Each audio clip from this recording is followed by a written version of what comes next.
चरण जय जय महाश्रमण जय जय ज्योति चरण जय जय महाश्रमण जय जय ज्योति चरण जय जय महाश्रमण जय जय ज्योति चरण जय जय महाश्रमण।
इसका साक्षात्कार करें। अर्हत की योग्यताएं मिलकर और ऐसा अनुभव करें। मेरी रागत देश की गंदगियां क्षीण हो रही है, ऐसा मानसिक संकल्प करें। मैं अर्हत बन रही हूँ। रागल द्वेष मुक्त अवस्था में परम शांति का अनुभव होता है। अपने भीतर बाहर गहरी शांति का अनुभव करें। शांति शांति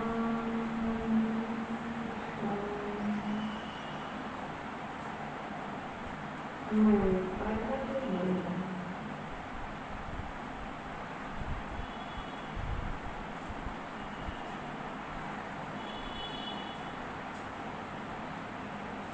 जो दीर्घ श्वास लेता है संपूर्ण है। लंबा श्वास लंबा श्वास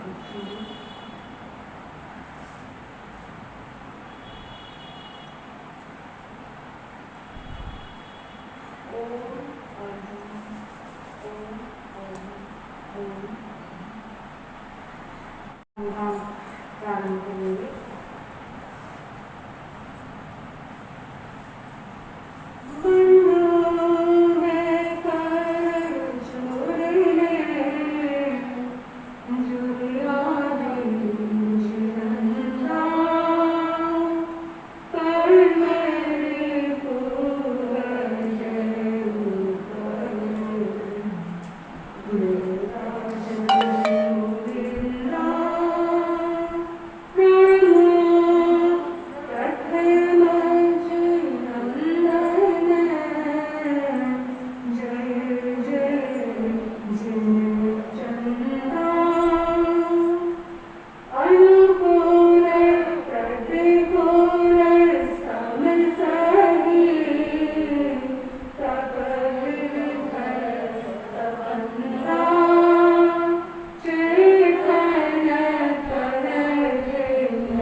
मेघनाथ का रथ वापस मुड़ गया। किधर जा रहा है? कहाँ जा रहा है रथ? घर की तरफ नहीं जा रहा। जैसे वो पता कहाँ आदेश दिया? नरेंद्र कुमार ने सारथी को क्या आदेश दिया कि मेरा रथ मोड़ो, ये तो आदेश दिया, लेकिन रथ मोड़ के कहीं से जाएंगे, कहाँ जाने के लिए आदेश दिया?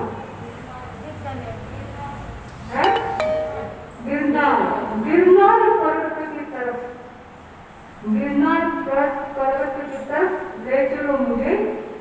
किस लिए? अब संसार की नश्वरता, स्वार्थता का दिग्दर्शन हो गया, साक्षात्कार हो गया और अंतर्ज्ञान प्रकट हो गया कि अब मुझे ऐसे संसार में नहीं रहना है जहाँ हम एक दूसरे के सुख की या एक दूसरे के हित की चिंता नहीं करते, कल्याण की चिंता नहीं करते, केवल अपने स्वार्थ की पूर्ति के लिए और केवल अपने सुख के लिए, मानसिक सुख, शारीरिक सुख और भौतिक सुख के लिए हम किसी का कितना बड़ा अंत भी कर सकते हैं। ऐसे संसार में मुझे अब नहीं रहना है। तो व्रत को मोड़ने का आदेश दिया और उधर राजीमती के दिन पर जो गुजरी वो बहुत हमने विनय करके नरेंद्र कुमार को बहुत ज्यादा विकल होकर के, भावुक होकर के रोती हुई कह रही है कि मुझे छोड़ के मत जाओ। आज भविष्य जिसका आपने साथ निभाया, ये हमारा 9वां भव है। 8 भव तक हम साथ रहे हैं, बल्कि इस मनुष्य लोक में रहे हैं तो भी साथी बने हैं, देवलोक में मर करके गए सब भी साथ ही उत्पन्न हुए, साथ ही हम एक दूसरे के साथी बने हैं। इस 9वें भव में मुझे छोड़ के आप क्यों जा रहे हैं?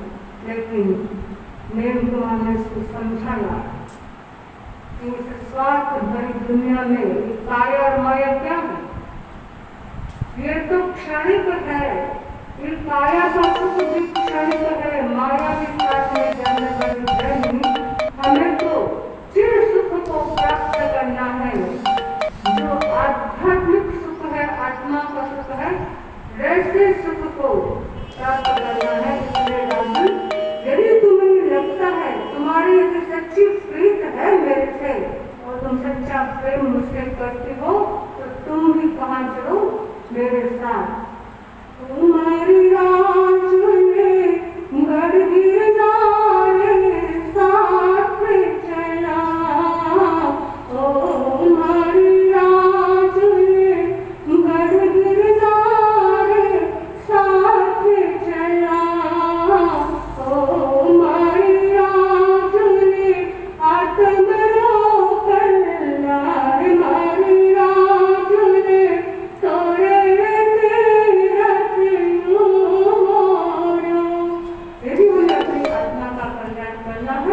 तो मैं तो क्या कर रहा हूँ, दीक्षा लेने के लिए, संयम को स्वीकार करने के लिए गिरनार पर्वत पर जा रहा हूँ।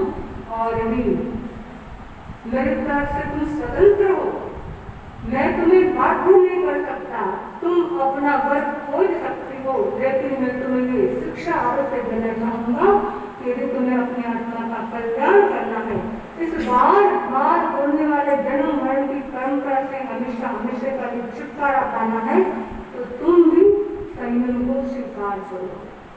क्योंकि ये मिलना बिछड़ना, ये प्रेम संबंध होगा, ये क्या है? ये कोई शाश्वत नहीं है, असार है, विस्तार है, अशाश्वत है, क्षणिक है। कितने जन्मों तक साथ चलेंगे हम, कितने जन्मों तक? आपकी तो हमें कोई अपनी यात्रा को संपन्न करना पड़ेगा, इस शरीर की यात्रा को संपन्न करना पड़ेगा और अबाध सुख, अथाह सुख, मोक्ष सुख का वर्ण करना है। तो हम संयम को स्वीकार करेंगे। राजमती ने भी अपने मन को भी सोचा हुआ था, प्रेम का था तो सिर्फ प्रेम के प्रति, प्रेम कुमार के प्रति, और किसी भी सांसारिक व्यक्ति के प्रति उसके जीते में कोई आसक्ति नहीं थी, कोई प्रेम का भाव नहीं था। और जब प्रेम कुमार छोड़ के जा रहे हैं तो और किसी की मैं मनसा वाचा करना इच्छा भी नहीं कर सकती। तो उन्होंने अपने मन को दृढ़ कर लिया कि सच्ची प्रीत निभाऊंगी।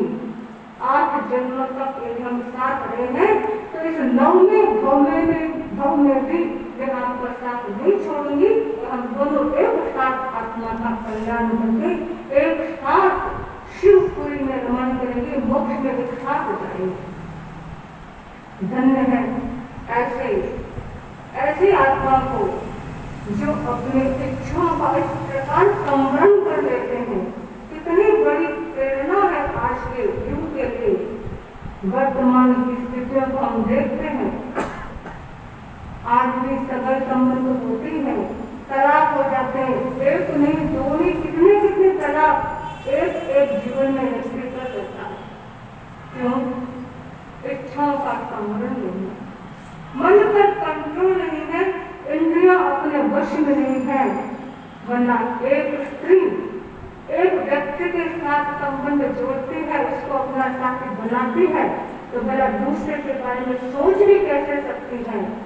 लेकिन वर्तमान स्थितियां बड़ी ही जटिल हो रही है, कुछ भी शायद मन में चिंतन नहीं आता, कुछ विचार नहीं होता, और एक को छोड़ा दूसरे को पकड़ा, दूसरे को पकड़ा तीसरे को छोड़ा।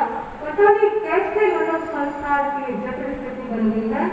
लेकिन ऐसे समय में राजमती हमारे लिए क्या है? एक आदर्श है।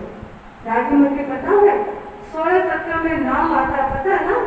16 महासत्या हमारे जैन धर्म में है, जो अपने शील की सुरक्षा के लिए हर कसौटी पर खड़ी उतरी है और शील की सुरक्षा करने के लिए उन्होंने भरे प्राण की बलि दे दी, लेकिन शील को खंडित नहीं किया। ऐसी महान सत्यों के रूप में ये जीव की आत्माएं हमारे सामने बहुत बड़ा आदर्श है। तो राजमती के बारे में तो आप हमारे बहन चितार्थ की सरस्वती विधान आती है क्या?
इस प्रकार मन, वचन और शरीर को अपना संयमित करके कितना कठोर, जो संयम का पथ होता है इतना सरल नहीं होता है, उस कठोर पथ को स्वीकार कर लिया। ऐसे आदर्श हमारे सामने एक कितने उदाहरण बड़े बड़े हैं, जिनको देख करके, सुन करके, उनके बारे में पढ़ करके हम भी अपनी आत्मा को संयम में स्थापित करने का प्रयास कर सकते हैं, अपनी इच्छाओं का संवरण कर सकते हैं, अपने इंद्रियों पर कंट्रोल कर सकते हैं, अपने मन की लगाम को खींच सकते हैं। तो ऐसे महान सत्यों के स्मरण मात्र से कितने कितने कर्म हमारे कर जाते हैं। और जब केवल स्मरण मुंह से संगान नहीं, जब मुंह से संगान करें तो उनका पूरा चित्र सामने रहे कि धन्य ऐसे महासती जिन्होंने अपने छोटे से जीवन में, छोटे से उम्र में कितना बड़ा फौलादी संकल्प किया। ऐसे हम प्रभात में उठ करके प्रतिदिन ऐसी महान सत्यों का चिंतन करते हैं, उनका ध्यान रखते हैं, उनका स्मरण करते हैं, संगान करते हैं, तब भी हमारे कितने कितने कर्म करते हैं और हमारी आत्मा पवित्र बनती है। हमें भी प्रेरणा मिलती है, हमारे भीतर भी पराक्रम जागता है, साहस जागता है, शौर्य जागता है कि हम भी इच्छाओं का सम्मरण करें। तो ऐसे प्रसंग हमें संभव की दिशा में प्रत्येक होने के लिए प्रेरित करते हैं। तो संभव की हमारी चर्चा चल रही थी, ये कितना महान त्याग, कितना बड़ा संवरण कर लिया, और नील कुमार ने कितना बड़ा संवरण कर लिया कि असंख्य सैकड़ों हजारों हजार निरपराधी पशुओं का जो वध हो रहा था, उनको बचाना धर्म नहीं है, किसी जीव को बचाना धर्म नहीं है, लेकिन किसी को मारना पाप है। बचाने के हम किस किस को बचा सकते हैं? बस हमारे निमित्त से नहीं मरे, हम मारने में निमित्त नहीं बने, इतना संकट हो तो वो धर्म है। वरना प्रतिदिन इस दुनिया में कितने कसाई खाने में कितने कत्ल किए जाते हैं। ये जो पोल्ट्री फार्म होते हैं, कितने पक्षियों का कत्ल किया जाता है, हम किसको बचा सकते हैं? वो पाप हमें नहीं लगता, लेकिन इनडायरेक्टली इससे भी हमारा एक दूसरे संबंध हो रहा है, संपर्क हो रहा है, अनुमोदन भी हो रहा है। आपका जैन धर्म में पित्त कारिक अनुमोदित हिंसा, पित्त यानी स्वयं कर रहे हैं, तब भी पाप से भारी बन रहे हैं। कारिक किसी से करवा रहे, खुद तो नहीं कर रहे हैं, लेकिन ऐसा बिजनेस चला दिया, शायद कहीं कहीं अपने जैन लोगों के भी पोल्ट्री फॉर्म चलते हैं। बड़े चिंतन का विषय, कितनी बड़ी क्रूरता का कारोबार। इस क्रूरता के कारोबार पर हम कितने धन के महल खर्च करेंगे, कहाँ जाएंगे? आपके नरक में ही जाना पड़ेगा। ये बहुत ही शर्मनाक बात होती है जैन श्रावक के लिए। इस प्रकार के व्यवसाय, इस प्रकार के बिजनेस, इस प्रकार के धंधे जो केवल और केवल हमारी आत्मा को डुबोने वाले होते हैं। हम भी आर्मी से तुम्हारे पढ़ रहे थे, संभवतः 2015-16 की बात है। एक तेरापंथी भाई, छोटा सा ग्रुप था, लड़का था, दर्शन करने आता था, और एक दिन आके थोड़ा बातचीत, कभी कभी उसको उसकी जो दुकान थी उसके आगे से गोशी बन जाती, उसको प्रेरणा लेकर दर्शन कराकर, तो दर्शन करने आता। तो एक दिन से पूछा कि महाराज उड़ीसा में शायद उधर कहीं मेरा दोस्त है, तो वो मुझे ना बिजनेस के लिए बुला रहा है, पोल्ट्री फार्म का बिजनेस है, तो आप बताएं क्या मुझे वो बिजनेस करना चाहिए या नहीं चाहिए? अब देखिए प्रश्न भी हमसे करते हैं, पता नहीं उसके भीतर क्या मनसूबा था। मैंने कहा तुम्हारा व्यापार तो चल रहा है, हमारी दुकान तो नहीं पकड़ेगी, फिर मुझसे क्यों पूछ रहे हो कि मैं पोल्ट्री फार्म में उसके पार्टनरशिप करूँ या नहीं करूँ? तुम जैन हो, तुम्हें स्वयं सोचना चाहिए कि ये क्या है, हिंसा का व्यापार है। ये हिंसा जन्य व्यापार जैन श्रावकों को कभी शोभा नहीं देता है। उसने कहा हमारा सोचता तो मैं भी यही सोच रहा था, फिर भी एक बार आपसे राय लेना चाहता था। छोटा सा था, शायद इतना चिंतन गहरा नहीं था, पर समझ गया, मैं उसको समझाया तो बात समझ में आ रही कि ठीक है महाराज, ऐसा काम हमें, हिंसा का काम हमें नहीं करना चाहिए। तो हमारे द्वारा या हमारे अनुमोदन से कहीं भी हिंसा हो रही है। नैन कुमार मार तो नहीं रहा था, नैन कुमार ने अपनी रिश्ते तैयार नहीं की कि शादी की मुझे ऐसा करना हो, बड़ा पैसों को फटा करके सब होते, इतना तो कुछ नहीं किया। लेकिन जब लगा कि निमित्त मैं बन रहा हूँ, यदि मैं शादी नहीं करूंगा तो किसका बोझ होगा, जब मैं प्यार ही नहीं करूंगा तो भोजन किसका दिया जाएगा, बारात किसकी निकलेगी, इस पर बंदूरा किसका निकलेगा, खाना कौन खाएगा, किसको खिलाया जाएगा। तो सहज ही मेरे निमित्त से होने वाले हिंसा से मैं बच जाऊंगा। वैसे मरने वाले प्राणियों को मैं बचा नहीं सकता, लेकिन मेरे निमित्त से होने वाली हिंसा से मैं अपनी आत्मा को बचा सकता हूँ। तो हिंसा से अपनी आत्मा को बचाना धर्म है, किसी प्राणी को बचाना धर्म नहीं है, नहीं मारना धर्म है। एक व्यक्ति बकरा लेकर यहाँ से भी इधर से भी हमारे सामने से कई बार हो जाते, पोल्ट्री फार्म के पता नहीं क्या करती, तो देखते हैं किधर की राजस्थान हमारी बस्ती है, शायद ऐसा कुछ व्यापार होता होगा, तो कभी मन में आ जाता है किसी व्यक्ति को, देखो भी बकरा लेके जा रहा है, गया आती है, बेचारा मरने के लिए जा रहा है, उसको बचा लो, और उसको बचा लो। आप क्या सोचेंगे, मैं धर्म करूंगा। बकरे को बचा कर आप धर्म नहीं कर सकते, बचाएंगे कैसे, फ्री में तो छोड़ेगा नहीं, पैसे ले वही ले, तो पैसा देखो 1000 2000 मैं छोड़ दूंगा इसको, 2000 आप मुझे दे देंगे, चलो भाई बकरे को छोड़ तो 2000 रुपये देता हूँ।